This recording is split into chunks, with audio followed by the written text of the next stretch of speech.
నమస్తే, నేను ప్రశాంత్.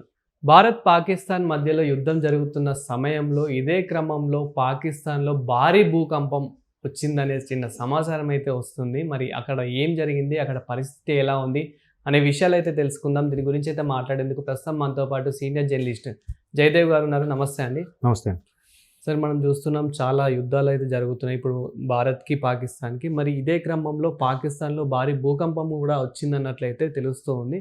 అసలు మరి అక్కడ పరిస్థితి ఎలా ఉంది? యాక్చువల్గా అంటే ప్రకృతి విపత్తులు అనేది సహజం ఎక్కడికైనా. ఈ మధ్యకాలంలో చాలా దగ్గరలో భూకంపాలు వచ్చాయి, మనం చూసాం. అయితే ఇక్కడ కొంతమంది జ్యోతిష్యులు, వంగబాబా అని ఒక ఆయన ఉన్నారు. ఆయన సరిగ్గా కనపడదు కూడా అనుకుంటా ఆయనకి. బట్ ఆయన కొన్ని ప్రిడిక్షన్స్ జరగబోయేవి గట్రా చెప్తూ ఉంటారు. అంటే అంతకుముందు కొన్ని ఫుట్బాల్ లాంటి వరల్డ్ కప్స్ జరిగినప్పుడు కూడా ఆయన చూచాయిగా చెప్పారని, దాని మీద పెద్ద అప్పుడు ఇష్యూ అవ్వడం, ఇవన్నీ మనం చెప్పాం. తర్వాత ఈ భారత్కు సంబంధించిన కూడా కొన్ని సందర్భాల్లో ఆయన రెస్పాండ్ అవ్వడం చూసాం. అయితే తాజాగా మరలా భారత్ పాకిస్తాన్ యుద్ధం సంబంధించి ఆయన ముందుగానే ఇట్లా భారత్ పాకిస్తాన్ యుద్ధం జరుగుతుంది, పాకిస్తాన్ చిత్తుగా ఓడిపోతుంది, నాశనం అయిపోతుంది. అట్ ది సేమ్ టైం దానికి కూడా విపత్తుల రూపంలో, అంటే ఏదైనా కర్మ అండి. మనం సింపుల్గా చాలామంది జోక్ చేస్తారు కానీ కర్మ నుంచి ఎవడూ తప్పించుకోలేడు.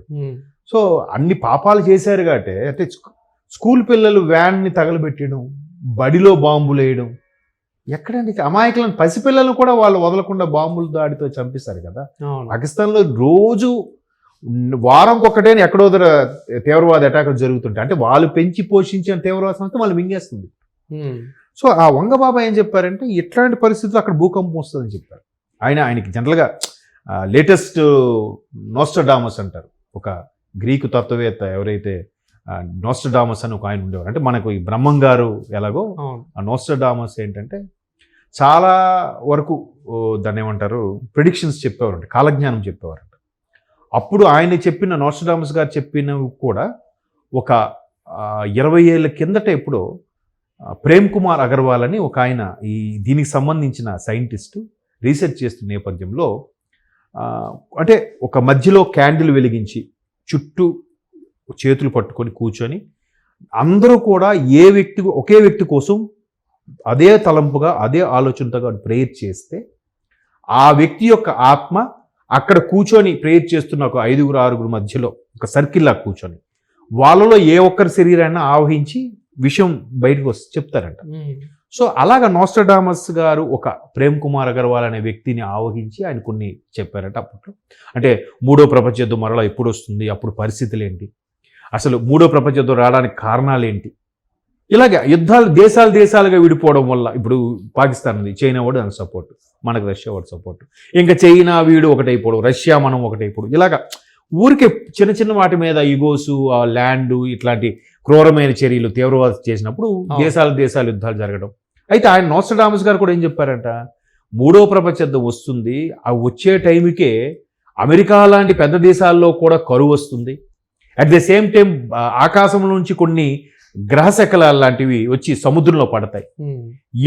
ఇప్పుడే భూభాగం ఆల్మోస్ట్ 21% అంత ఉంది, అంతే కదా. 1/4 ఉంది, 4వ వంతు భాగమే భూభాగం, మిగతా అంతా నీరు కదా భూమి మీద. సో ఇంకా భూభాగం తగ్గిపోతుందంట. ఇప్పుడున్న పాపులేషన్లో ఆల్మోస్ట్ 800 కోట్ల మంది ఎంతమంది ఉన్నారు ప్రపంచ జనాభా, ఇందులో 1/3 పీపుల్ మాత్రమే మిగులుతారు అని ఇట్లా చాలా రకాలుగా చెప్పారు ఆయన నోస్ట్రడామస్.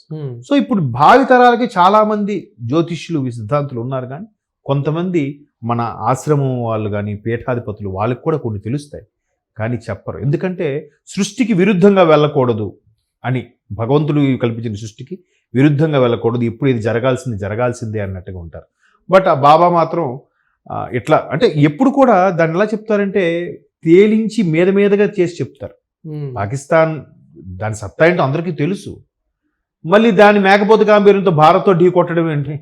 భారత్ దగ్గర ఉండే శక్తి సామర్థ్యాలు కానీ భారత్ దగ్గర ఉండే సైన్యంతో పోల్చితే అది ఎంత? మనం ఇప్పటికీ అభివృద్ధి చెందుతున్న దేశంగానే ఉన్నాము. ఈరోజు మేక్ ఇండియా లాంటి కాన్సెప్ట్లో మనమే ఇది చేసుకుంటున్నాం, ఏ టెక్నాలజీ కూడా పరుగులు పెట్టబోతున్నాం త్వరలో. వాడు ఇంకా తీవ్రవాదం అనుకునే చిన్నపిల్లల్ని ఆడవాళ్ళు సహా ట్రైనింగ్ ఇచ్చుకుని అలాగే బతికేస్తున్నాడు. అదే బతుక, అది 3 పూటలు 1 పూటే తింటున్నాడు.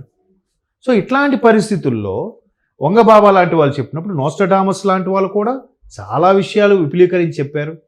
అప్పుడు మూడో ప్రపంచ యుద్ధం వచ్చి ఒక 1/3 పాపులేషన్ మిగిలిన పరిస్థితులకు కానీ వస్తే ఖచ్చితంగా అప్పుడు ఈ హిందూ పరివాహక ప్రాంతం ఏదైతే ఉందో ఇక్కడ నుంచి వచ్చేవాడే ప్రపంచాన్ని ఏలుతాడని కూడా అందులో రాసింది. అంటే ఇలా మీరు నోస్ట్రడామస్ ఆర్టికల్స్ కొన్ని చదివితే మీకు అర్థమవుతుంది. సో అలాగే ఈ వంగబాబా గారు కూడా ఇట్లాంటి కొన్ని చెప్పారు. బట్ మన దగ్గర ఇది వేదభూమి, పుణ్యభూమి. మన దగ్గర ప్రతి దానికి కూడా ఒక యాగము, యజ్ఞము, హోమము కాన్సెప్ట్లు ఉన్నాయి. వర్షం పడాలన్నా, యుద్ధంలో మనం గెలిచి తీరాలన్నా. ఇప్పుడు ఆల్రెడీ చూడండి సోషల్ మీడియాలో ఇప్పటికే కొంతమంది ఫాలోవర్స్ని చాగటి గారిని కానీ, గరికపాటి వారిని కానీ, శ్యామవేద షణ్ముఖ వారిని కానీ ఆయన ప్రశ్నలు అడుగుతున్నారు. నండూరి గారి వారు, మనం యుద్ధంలో మన వాళ్ళే గెలవాలి, మన భారతదేశం గొప్పగా నిలబడాలంటే ఏం చేయాలి చెప్పండి గురువుగారు, మేము దాని తగ్గట్టు పూజలు ప్రార్థనలు చేస్తామని కూడా చాలామంది కామెంట్స్లో పెడుతున్నారు, మీరు అబ్జర్వ్ చేస్తే. సో అట్లాగా ప్రతిదీ కూడా భారతదేశం యుద్ధం వచ్చిన సమయంలో ఒక్కటిగా నిలబడి ముందుకెళ్తున్న నేపథ్యంలో అక్కడ వాళ్ళకే పడదు, వాళ్ళకే తన్నుకు చేస్తున్నారు. ఇంకెక్కడుంది వాళ్ళకి చెప్పండి. సో అది ఆయన జ్యోతిషు వంగబాబా అనేవాడు చెప్పకపోయినా మనకు స్పష్టంగా కనబడుతుంది. ప్రపంచ దేశాలు కూడా ఎందుకు చెప్తున్నాయి, దీనివల్ల ప్రపంచంలో ఎక్కడున్న షేర్ మార్కెట్లు అన్నీ పడిపోతాయి. కోర్స్ మంద మాత్రం మళ్ళీ పెరిగింది అనుకోండి. మొన్న ఈ షేర్ మార్కెట్ పడిపోవడం, ఖర్చులు పెరిగిపోవడం, ఎగుమతులు దిగుమతుల్లో చిన్న క్లాషెస్ రావడం, మళ్ళీ ఆంక్షలు విధించుకోవడం. సో ఒక పెద్ద దేశంతో చిన్న దేశం ఢీపడినప్పుడు, అందులో పాకిస్తాన్ లాంటి దరిద్రపు కొట్టి దేశం ఢీకొట్టినప్పుడు ఖచ్చితంగా అది ఇదైపోతుంది. అప్పుడు మరలా వీళ్ళు వచ్చి ఐక్యరాజ్య సమితినో IMFనో వీళ్ళు బతిమాలుకొని, బాబు మమ్మల్ని చూడండి, మమ్మల్ని బతికించండి, మమ్మల్ని కాపాడని వేడుకుంటే ఏ దేశం ముందుకు వస్తుంది? ఎవడు తనకు మానుకొని వేరే ఒకటి పెట్టాలని చూస్తాడు? పెట్టాడు కదా. ఈ పాకిస్తాన్ వీడికే మనకి గతి లేదంటే, వీడు మొన్న డబ్బులు అవసరమయ్యి ఆ స్వీడన్ మీద దాని మీద రష్యా యుద్ధం చేసింది కదా, వాడి మీద యుద్ధం చేసినప్పుడు వీడు కొన్ని ఆయుధాలు అమ్ముకున్నాడంట బడ్జెట్ పరంగా కూడా. అంటే వాడి దగ్గర ఆయుధాలు కూడా పూర్తి స్థాయిలో లేవు, అది అందరికీ తెలిసిందే. కాకపోతే వంగబాబా అనే వ్యక్తి జనరల్గా ఆయనకి ఎప్పుడైనా స్ఫురణకు వచ్చింది చెప్తాడు తప్ప కావాలని ఏది స్పందించడంట. సో ఆయన చెప్పాడు ఎప్పుడో, ఓకే ఈయన చెప్పేవి ఒక నోస్ట్రడామస్ లాగా అన్ని వాస్తవాలు జరుగుతున్నాయి, ఓహో పాకిస్తాన్ పరిస్థితి ఇంకా చాలా దారుణంగా ఉండబోతోంది. అదే సేమ్ టైం అక్కడ ప్రకృతి వైపరీత్యాలు రావడం, భూకంపాలు లాంటివి రావడం వల్ల పాకిస్తాన్ ఇంకా దారుణమైన పరిస్థితికి వెళ్ళిపోబోతుంది అనేది కనబడుతున్న సత్యం. ఆయన చెప్పిందేనే కాదు. అవును. So thank you sir. Thank you.